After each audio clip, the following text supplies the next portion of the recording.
My name is Julie Payne Britton, and I'm recovering from a life-threatening car accident. I was in the hospital for 2.5 months, and because of my experience as a patient, I'm absolutely voting yes on 1 for safe patient limits. They didn't know if I would survive the scene because it was so horrific. I was trapped in the car for 40 minutes. They had to get the jaws of life to cut me out. When I woke up after the accident, I was still in the ICU, and I was there for a couple of nights before I was stepped down.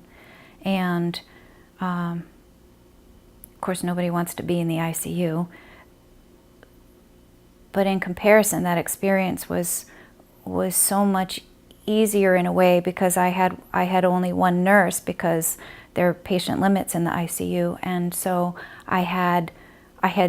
my nurse was available whenever I needed, and she would frequently be in my room before I even could press the button to check on me and to see how I was doing and if I needed anything.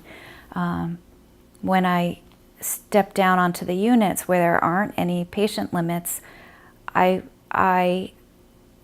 was very stressful because I would push the button and I would have to wait 15-20 minutes until a nurse was available.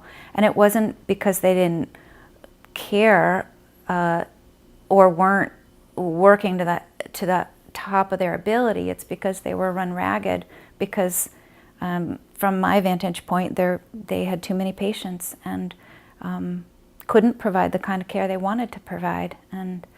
And as a patient stuck in the bed in terrible pain, waiting, that was awful.